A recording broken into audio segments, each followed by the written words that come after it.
I remember you telling me that you were no longer working with the construction company, and it had been like 2 or 3 weeks that you hadn't been working with them. I'm like, you're just now telling me this? And then you went into the whole idea for the podcast, and I remember sitting there thinking, he's lost his mind. We RAD Dads, bringing a soft edge to a hard topic.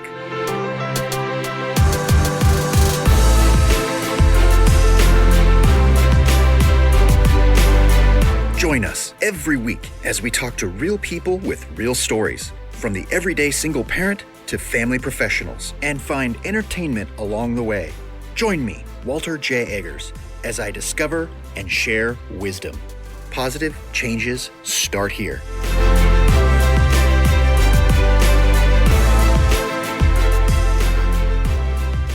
Hello and welcome back, Rad Dads. Oh my goodness, do I have an episode for you. This is the culmination of a couple of years of work, and we will go on to talk about that. But my guest today has been someone I've been waiting for a couple of years, and I don't think I ever would have been completely prepared for it. So it finally happened. This week's guest is my son's mom, and I was really nervous about having this conversation, and I was very surprised and humbled at the absolute truth, honesty, and grace in telling our story, and hearing it from her point of view. I was very much afraid of getting into some sort of disagreement about, how it worked out, but I think that luckily, as a testament to the principles and the ideologies of We RAD DADS podcast, and this is literally the foundations for the show itself, that we were able to come together and make it work. And we've got a kind of a, not so much a surprise announcement, but an announcement at the end there of how far we've come and what we're doing to celebrate it. So guys, without further ado, I'm going to let you just dive right into this content because it's great. I really enjoyed this podcast, and I really hope there's a bunch of takeaways in here for you all. And as always, you can reach any of us, myself, Cori, and the other We RAD Dads on the We RAD Dads Facebook group. We're doing interactions there. We have live questions, Q&As. I'm starting to do a lot more over there. So guys, if you're listening and haven't joined, just search us out on Facebook, We RAD Dads Facebook group. All right, that's the place to be. Answer the question and you're in. All right, one last thing before we start. I've talked about this before, and I'll make it really brief. Audible. All right, are you listening to your books? Are you reading books? Do you want to learn the knowledge in books? I do. I would love to be able to capitalize on reading, but I can be honest with you, I'm not much of a reader. I love to have books, right? Leather bound, it smells like rich mahogany in here. No, I'm not that kind of guy. I am, however, like you, someone who appreciates audio on demand, and that's why Audible. So if you want a free book and a free 30-day trial, head on over to audibletrial.com/WeRadDads. That's how you support the show. You go over there and you get your Audible trial. If it's for you, awesome. It's for me. If it's not for you, take your trial, check out your book, give it a go, and, well, that's all right. If it didn't work this time, that's fine. That's our affiliate link, audibletrial.com/WeRadDads. Head on over there and get what you want. A free book, 30-day trial. You really can't beat that, guys. All right, and now my interview with Cori Richter. We RAD Dads episode 66 with Cori Nope. Richter. Thank you. It's a force of, it's a habit. It is. Nope. Nope. I'll just start there. Why not? Again. Welcome, Rad Dads. Walter Eggers coming at you, not live. Oh, well, it's live in my moment, but wherever you're hearing this generic time and day, thank you so much. Welcome to We RAD Dads, and today I have a very, very special guest. One that there's a huge backstory here, but one who I did not expect to be on the show, at least this soon, especially under 100 episodes. Now, there's a lot that goes into that, but before I just go on babbling, let me introduce to you my son's mom, Cori Richter. Cori, welcome to the We RAD Dads podcast show extravaganza. Hello. This is kind of interesting at this formality here because our conversations never, ever start this way. But I'm pretty sure that we're going to kind of go right into the norm of it all. So how are you today? It's been a challenging day so far, but I am here. Yeah. And I've had my unexpected coffee this morning, and I'm good. Unexpected coffee. What is that? I had planned to not drive into town today to get coffee and just hang here at the house. But right. That changed. Got it. Yeah. Circumstantial. And we had that conversation earlier. Maybe we'll get into that in a little bit. Guys, a little background here. Cori and I share our son. And this is basically the reason for the starting of the entire umbrella of We RAD Dads. So very nervous, very excited. I want to bring you all as much information as possible and clarity on my situation and as much as Cori is willing to share about how we've gotten to the point where she's actually my guest on the program. We want to bring you value and let you see the other side of the relationship, what women are dealing with on the other side, because so frequently, and myself included, I'm so blinded to I can't see past the nose of I can't see the forest through the trees, if that makes any sense. So getting the other side of perspective from women in our lives, the mothers, the other half of the co-parenting equation, I find it to be very enlightening. And so I'm very excited to have you here. Thank you. Well, you're quite welcome. A little background so that we don't get confused, and we talk briefly about this, is, the family structure. It is a very, not unusual family, but it's certainly not traditional. So do you want to take this one? Sure, I can do that. Go for it.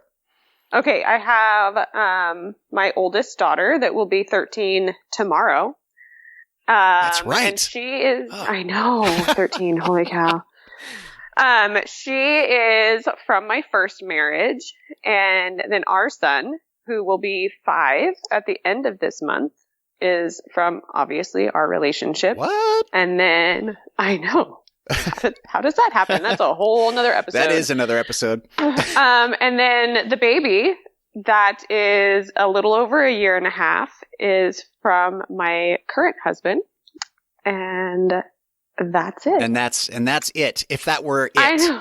There's a lot there, actually. And just full disclosure here, guys and gals listening, Cori and I were never married officially, although that was something we had batted around a little bit. It didn't happen that way. And so I don't have a whole lot about marriage per se, but actually, believe it or not, I'm studying the matter quite a bit. And that's so hopefully someday that we'll bridge that gap. But again, another episode, probably not today. So no. Guys, hopefully you've caught up with that and you kind of understand our situation. So I consider your oldest daughter to be kind of a surrogate stepchild at this point. Yeah. And it's funny how far we've come. Man, it was a major challenge for me, to be quite honest with you, to step into an established family and be a stepdad and deal with another side of the family and 2 households and that sort of thing. So let's dive into that. Like, how is that working currently? With my current husband? Yeah. Well, I mean, just dive into the structure. What's your daily look like? Oh my gosh. How does it work? To be quite honest, my current husband, I try the best that I can to take as much responsibility for my older children as possible. I know that they're not his children, and although he has completely 100% wholeheartedly accepted both of them as his children. That's really important, and I really appreciate that. Yeah, I do my best to not make them his responsibility as much as I can. My oldest is obviously a little bit easier to take care of. She's almost 13 and she can get up on her own, and as much as she complains about it, she can make her own food and do her own laundry and that kind of stuff. So it's a little bit easier for me to leave her alone with him along with the baby than it is for me to leave our son alone with him. His background, this is his first marriage. He's, almost 48. And which I never would have guessed, by the way. I know. Never would have guessed that. Yeah, he doesn't act like it. None of us do. We're always 12. Yes, for sure. So our child is his first child. And so he's a first-time parent. And I will say he has some focus issues sometimes. And it was hard for me to go back to work after our daughter was born and to not think, oh my gosh, is he going to start a project and forget that he has a baby there with him? Which he has never done. Of course. He's a great father and he's super attentive. And I've left him with our son a couple of times to like run to the grocery store when he doesn't want to come with me. And it's always been fine, but he's a almost 5-year-old boy. He gets into everything. Yeah. He wants to climb the walls. Of course. And, so I try as much as I can to not rely on him for responsibilities that have to do with my older children. Yeah. Yeah. I really even appreciate, though he doesn't have a problem with it, Yeah. you know? Yeah, I really appreciate his involvement and temperament. It seems to really kind of help the situation. I think the biggest thing, the proponent that has helped us become where we are, what we are currently, is the temperaments involved and the changes that we've all gone through and seen. And of course, we'll get into that further, but as it relates to your husband, I do appreciate his involvement, and it's something, I got to be honest with you, I was absolutely hesitant in allowing him, if that even were the case, it's not, time with our son, because I felt like I was going to be replaced or he was going to somehow be a better dad than me. And I find now that it's important to have as many positive male influences as possible. And I find it an absolute benefit to have yet another positive male influence, close influence in my son's life. So I do appreciate that. So well done. High five, virtual high five.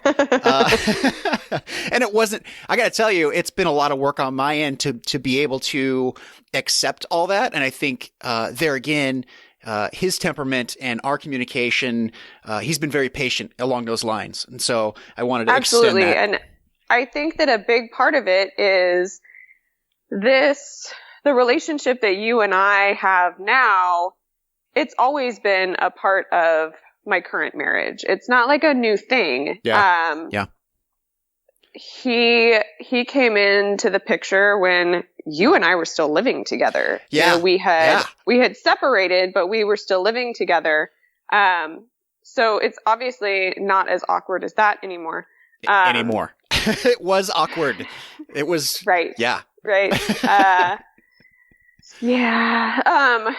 So I think that, he understands that, our son having both of his parents together, not together, but, not together. Physically together, but, on the same page and being able to get along with each other is important. And so he embraces that. He's not threatened by that. And he just wants what's best for all of the kids. Yeah, no, that's really, we really have gotten lucky as far as our family dynamic goes. But I think also there's a choice in it all. Like we could have made different decisions and gone down completely different paths. And I'd like to actually reel us back to that point where, like you said earlier, this is some meat and potatoes here. We were living together, under the same roof.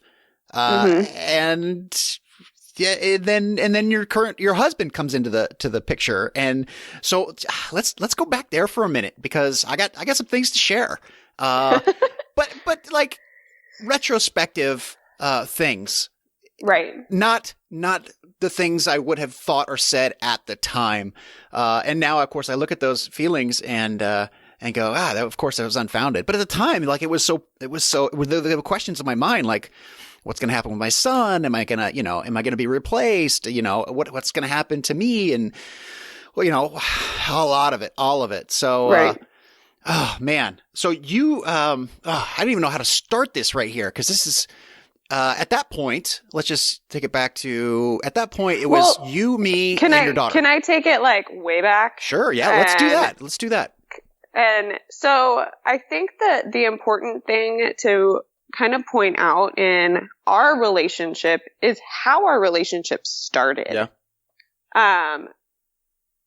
Let's be honest, our relationship started because I got pregnant with Brett, with our son. There it is. Yeah. I mean, there's the truth of it all. And it was stressful for everyone involved. And we just kind of did our best through it all. So thank you. Right. Thank you for bringing us back there. I was hesitant, but yeah, that's the truth. Yeah, no, let's be honest. Like, that is where everything started. And I know that when it happened, you were on a totally different career path. Oh, yeah. And becoming a father and being, quote, tied down to a certain area was really not in your view of your life at that point. Yeah, that's accurate.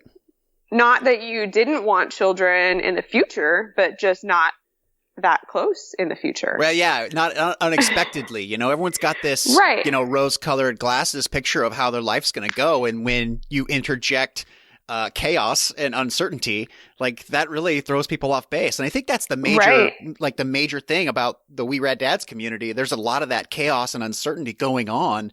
And it's okay to know, like, hey, you're not the only one. And that's probably not the last time it's going to happen. Right. But I don't think that it was until, I would say it was probably like a month or so before our son was born that you finally came around and was like, okay, this is happening whether I like it or not. Mm-hmm. Mm-hmm. So we got to make something work, because you didn't move into my house until about a month before he was born. Yeah. Yeah. Well, there was a lot going on with me and with me at that point too. I mean, and there was a lot of uncertainty in your life, but far less than my own. And at that point, you had graduated nursing school and you had gotten your first job. Which was a very stable, very good career. And that was something that you had been working on for a very long time under trying circumstances. I mean, on the heels of your divorce and doing the co-parenting thing, and not in a very cooperative way, I might add. So Correct. You had worked very hard at that. And at that point, I felt like I just didn't have anything to add to the equation. And I got to say this out loud. I don't know if I've told you this, but I resented you because I felt inadequate I felt like I couldn't bring anything to the relationship, and I took that out on you. And so I have to apologize for that, because it certainly wasn't right. And it was completely opposite of what I should have done. But I would hope at this point you kind of see and understand that. It was like this very caustic, jealousy, that you had your life together and I didn't feel like I had anything to add to the relationship. Yeah. No, I totally get it, and I appreciate the apology, but yeah, it was hard. I remember at one point during my pregnancy, you just like fell off the map. Yeah. Like, I was trying to get a hold of you. It was probably at least a week, maybe two, that I was like, okay, I'm going to have to plan to take care of this child by myself. Yeah. Not proud of that, by the way. Yeah. No, and I'm not saying it to, make you look horrible or to, bring up bad times. But I mean, I think it's important to point out to everybody that our relationship hasn't always been fantastic. Like, we've had bad times since before our son was born. Yeah. And even after he was born, it was, trying to deep sigh. Yeah. Trying to figure out how to become a blended family on top of you at the time being a first-time dad. And you had started a new job that was very stressful. And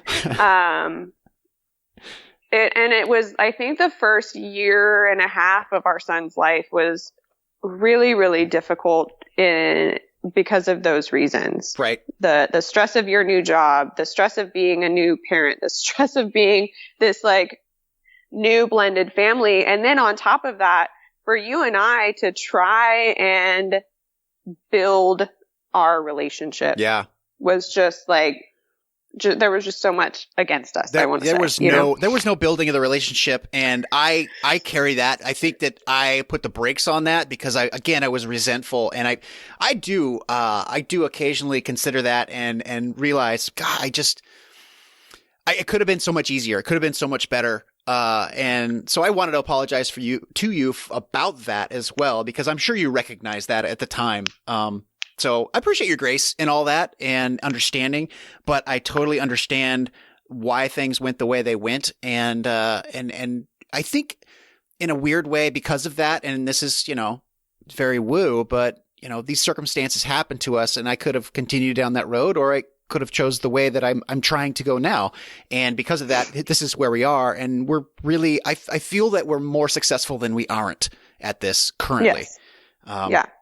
So it's funny, you mentioned stressful career. For those of you who may not know or might be joining us for the first time, I've been a firefighter for 20 years, training to be a firefighter. That was my career goal. It's a very specific set of skills that often don't translate well. And at that point, oh, geez. Oh boy. Do you remember the stairs? Oh my gosh, the middle of the night stairs, you mean? Yeah. Oh, so gosh. I was in probation for a city department, and that was the job. It was do or die. And for those of you who may not know, you get about a year to do your probation, and they say yes, we'll have you, or no, we won't. And I wasn't doing well in probation at that point. Our son was born 4 days into your probation. Right. Yeah. Yeah. That was. Yeah, there was a lot. There was a lot going on there. And so, I wouldn't sleep at work because, we're running calls at night. And then I wouldn't sleep at home because, you went to work when I wasn't. So a lot of that ships passing in the night thing. And there again, we didn't get a lot of chance to work on. It was a lot of like directives and very like in more instructions than it is a relationship. And at that point, Oh man, it was really tough. So the stairs story. What are you doing? Are you recycling? What? Recycling? Yeah, there's something in the background. It sounds like you're smashing a tin can. No, I'm not smashing a tin can. Yeah, it's just like the most random thing. I was like, what are you? Anyway, so those of you, the stairs story was I couldn't sleep. I was having a lot of anxiety, come to find out, about the job itself, and I wasn't sleeping. And this was around, I don't know, Thanksgiving time or so. And I just felt really weird. So I was up studying, because, I was awake anyway. It was about 2 a.m. or so. And, I didn't feel right. Like I started to get dizzy. And then, so I went upstairs I felt bad enough to where I needed to tell you about it. And I got about halfway up the stairs and passed out, and fell down the stairs, in the middle of the night. That was crazy. Yeah. And promptly vomited, and then the ambulance came, and the fire truck was outside, and then the neighbors came over, and then my pants came off. Gosh. Like it was weird. Weird things happened. Yeah, you started puking and just broke into this crazy hot sweats, and I just remember waking up, hearing you call my name, and then hearing this awful thud down the stairs and finding you at the bottom of the stairs covered in vomit. Yeah. And I'm like, what in the world is happening? And your first words to me were, I think I just had a seizure. Yeah, I wasn't sure. Yeah. What? Okay. All right. Called the ambulance. I called our next door neighbors because they are very good friends of ours. And I thought, oh my gosh, if this is really what happened, we have to go to the hospital. And they came over in the middle of the night. Yeah, great neighbors to by come the way. Watch our son so that I could be with you at the hospital. Yeah. And then you started just sweating and throwing up, and I'm like, oh my gosh. It was the weirdest possible thing. It was. And it was very strange. True to my form, true idiot, I guess, but I was like, nope, not going to the hospital. No, you didn't. You refused, which that's fine. Your blood sugar was fine. They checked your blood sugar. Your blood pressure was high. So they said, you probably didn't have a seizure. Your pressures were high, and our neighbor happens to also be a trauma nurse. Yeah. She's a trauma nurse. And So she was over there also and kind of was like, okay, yeah, I think he's okay. Her husband was a little freaked out though, because after vomiting on my clothes, those came off, and he was like, Oh my God. I forgot. Oh, I didn't. All right. So fast forward here a little bit, and then it just didn't work, and I ended up moving into the guest room, and that was a really tough and awkward time for everybody. Something that I still look back to, and I'm glad we're through that. I'm so happy we're through that. But that was kind of the beginning of some hard times, continuation of some hard times for me. To my own major fault, I would say. I took that one on, and well, I'm going to live with that. And that's where we are now. Your husband came into the picture, and you guys were married right away. And come to find out, like, I'm very thankful for that. And the reason is because you were happy. And I think that a lot of people disregard the happiness factor. Can I interrupt for just a second? Please, so it's not like, oh yeah, we met and we got married. Right. Yeah, of course. No, my husband and I worked together at the hospital for, I would say, 3 to 5 years before we started dating. Mm-hmm. So I knew him as a person. I knew a lot about his character before you and I had split up. Mm-hmm. And it wasn't until after you'd moved into the guest room and things were going south with you and I, that I started to see him in a very different light. And so it was probably, I would say, like 3 or 4 months after you had moved down to the guest room that he and I started talking outside of work, and then started seeing each other outside of work. Mm-hmm. And it was very quickly after that we did get married. Yeah. And that was tough. It was difficult for me, but to be frank, I think it was a situation that I created there as well. And a lot of people wrestle with that idea of, somebody's cheating on me or whatever behind my back. And I'd be lying if I said I didn't have those thoughts. Mm-hmm. But I realized that it was no longer my place. As tough as that was, it was no longer my place to impose that on you. And I knew that if we were ever going to be ahead, I knew that you would be a constant fixture in my life via my son, who I didn't want to lose, or lose any part of, that I would have to end up working on myself. And, if it meant finding a way to cope with those feelings of, being cheated on, even though that really wasn't the case, having those feelings, if I didn't find a way to channel and fix those, I knew that we could never move ahead entirely. So that basically was the root of the We RAD DADS podcast, because at that point I had just learned about podcasts, and they were providing me a lot of help. Just an anonymous voice where it was teaching me different ways to behave and think and change my mind and change how I thought about life. And I just kind of leaned into it a little bit. When was it that you started listening to the podcast? Because I know in my head when I noticed, like, it was the switch that I went, something had changed in you. And I know in my like chronological timeline where that happened, but I'm just curious when it was that you started listening to the podcast. It was about that time when I was moved into the guest room. And at that point I needed help. We couldn't communicate other than factual stuff. We were communicating on different love languages, and neither one of us was receptive to the other, unfortunately. But I started with just a really basic entrepreneur podcast at that point, and then I seriously started considering building my own just before I moved out or was kicked out. Hey. I don't. It's not a big deal. I basically kicked myself out. That's how I see it now. So I left a note on your door. You did, as a proper as a proper landlord would. Legal, by the way, it was legal document. Right.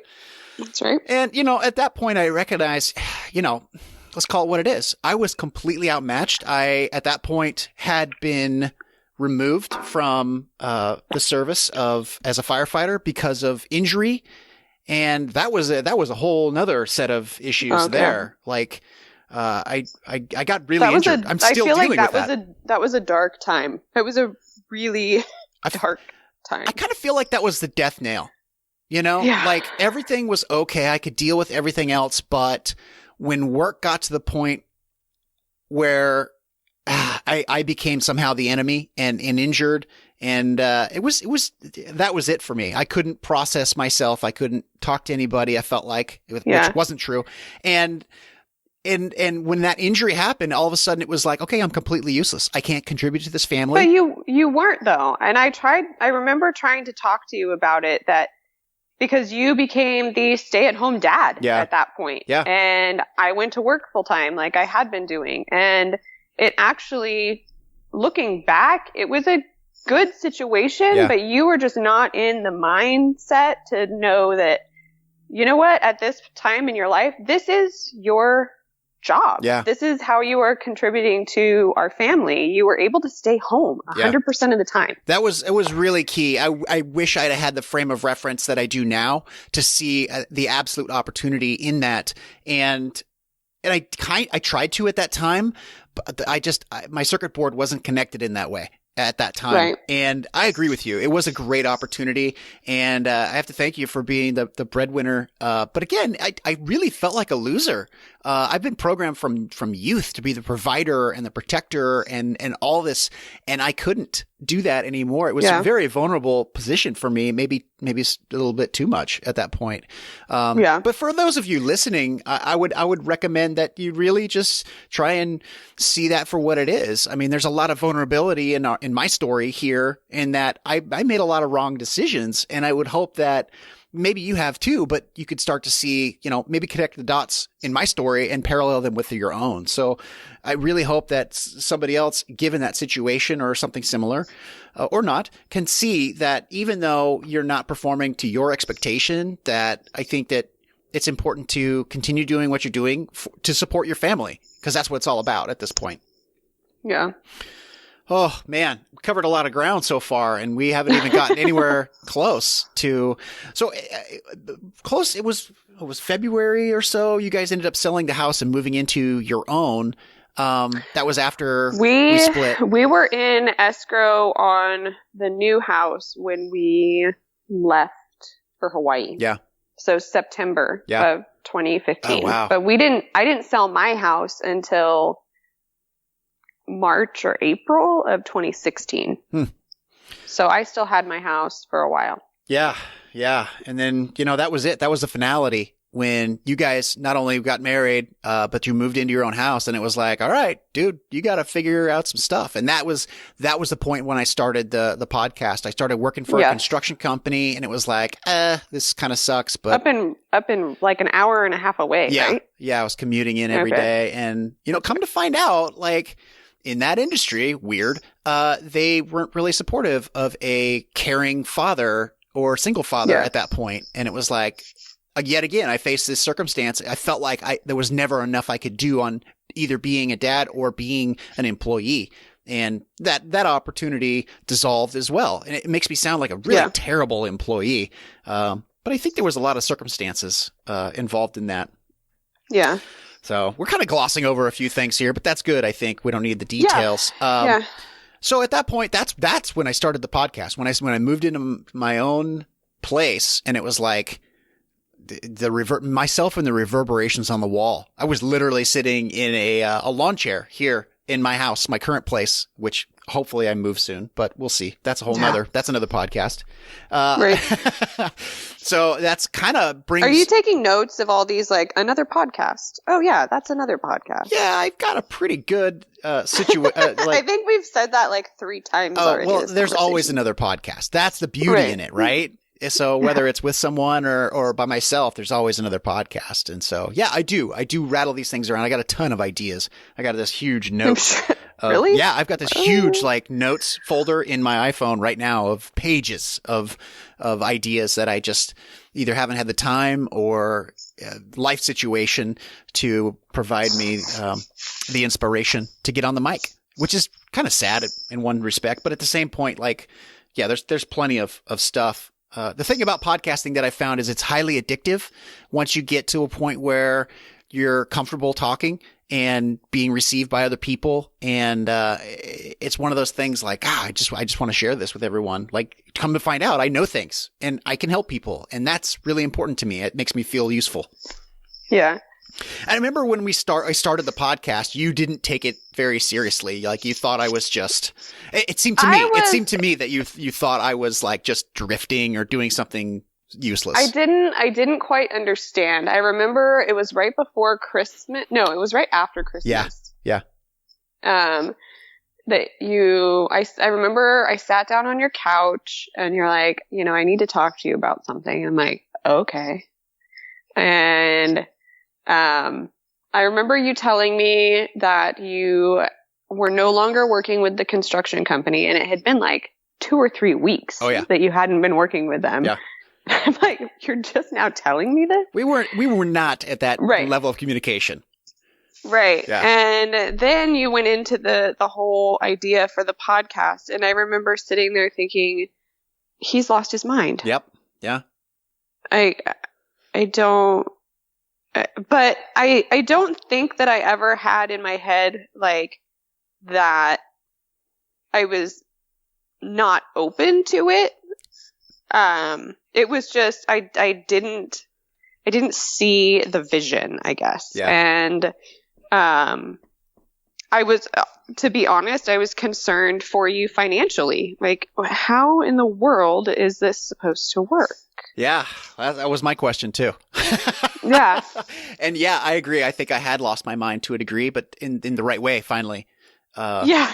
So yeah, I mean, and from that point forward, it's just been a constant struggle to make ends meet. But luckily, with some grace, some luck, and a lot of effort, I think we've gotten to the point where things are working really well. But yeah, I remember starting that podcast and going, she doesn't believe this at all. Like, because it's not one of those places you go clock in and, work your hours or your shift or whatever, and then clock out. And to that point, I think that's what either of us were really used to. Yeah. I do remember thinking that, if you could make it work, that it would definitely be a good fit for you. That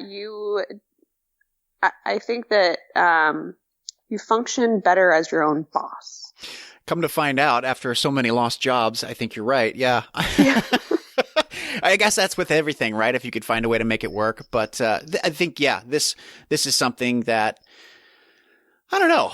Maybe I'll ask you about this. Is this something that people need? Yeah, absolutely. I think it's a good resource for people. I mean, I've just recently been paying more attention to what's going on the We RAD DADS Facebook page, and, reading the comments from, it's mostly men that are on there. I don't think I've heard a lot of female you're one of opinions on there. You're one of very few, which is a whole other story. Yeah. We'll tell that in a second. Go ahead. Yeah. But they have a platform to ask questions about their situation and have other men that have been in that situation give them their opinions. And it's not always the, disgruntled ex-husband that is telling him go for the jugular for their ex-wife. Yeah. And, there's a lot of support for these guys, and it's actually really refreshing to see. Wow. That you have an area where everybody is trying to help and trying to help everybody into a good situation, and really support each other and be willing to take criticism, but also willing to try. Yeah. Yeah, well, I appreciate that. Thank you. I really kind of want to understand what you saw from it because I know men and women see things differently and they perceive things differently, and that's my goal. To set myself and the We Rad Dads being a rad dad completely apart from being a single dad in the respect that we aren't that disgruntled, go for the jugular, F the world, she's the devil attitude. Because again, like I said earlier on, with respect to you and our relationship, you're going to be a constant in our lives. And so it's important to try and be able to make that work as much as possible. And that doesn't always happen, unfortunately. But if you can fix yourself to a certain degree, not only will you be more prepared for it, and just kind of let it wash over you, but oftentimes what I've found is that if you lead by that example, people tend to come around. Yeah. Well, and that usually works, I would say. There are instances where you can change yourself as much, as much as you want, but that other person is just completely unwilling to accept anything. Right. And it's unfortunate that not every person can have the kind of relationship like we have with our son.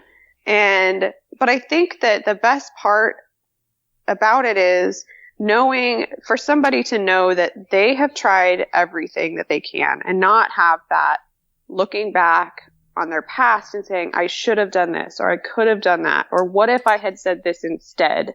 Would it have changed anything? This way you can look at your situation and say, I did everything that I could and it still isn't working. Huge. And not have that guilt or that regret, and that you have tried your best for your children. Huge. That is huge right there. And I'm really happy that you've seen that, taken that away. I mean, the lack of regret, for lack of a better term, the lack of knowing that you put it all out there, and whether it worked or not, you did everything you could, and to walk away satisfied going, okay, all right. Instead of the what if. And that was one of the driving factors why I won't take this on myself, but we ended up working to a place where we are right now. I think we both had that epiphany, if you will, to where, let's just see where it goes. I mean, it was baby steps at first, real baby steps. And I know there was other outside influences, family members on both sides, like, oh, well, blah, blah, blah, protect yourself, that's what family does, right? As a parent, that's what we do to our kids. We try and protect them. Sometimes we tell them what they want to hear, but in reality, nobody knows your situation but you, and you've got to get yourself out there, put yourself out there as best you can, so that good, bad, or indifferent, you can move forward and put that to rest. So baby steps is what I would say as far as starting that situation. We could continue going on. I wanted to address something that we talked about briefly. You mentioned that you in the Facebook group and how there's very few women in the Facebook group, and tell a story real quick how you got in the Facebook group, because to be honest with you, I was so done with communicating with you entirely when I moved out, especially on the social networks. I felt like, I'll be honest with you, I felt like no matter what I was doing, I was being judged by both you and the close people in your lives, whether or not that's true. I felt that way. And I would still try to continue to, I would bring Brett our son to your work.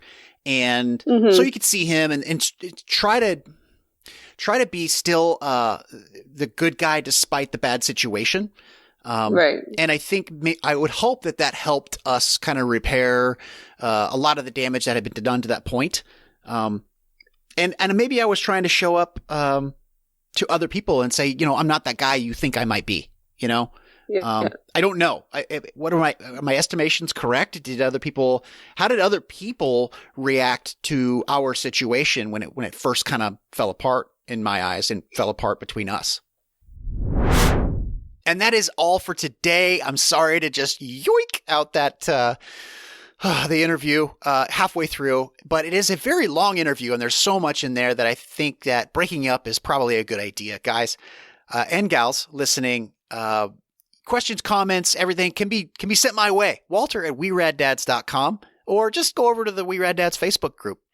Hit me up over there. We're having live conversations. We're having real talk, and we're helping other people. If you're the one who needs help, we would be glad to do that for you. That's what we're all about. Guys, thanks for tuning in, and we'll see you shortly. The next episode will come out in just a few days, I promise.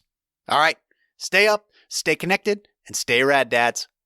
Well, that's it for this episode of We Rad Dads. I sincerely thank you for joining us. Don't forget to look us up at www.weraddads.com. There you can find links to our Facebook page and Twitter account. Got a question or comment? It may be featured. Email me, Walter, at weraddads.com. I'd love to hear from you. Thanks again for joining us. And remember, stay up, stay connected, and stay rad, dads.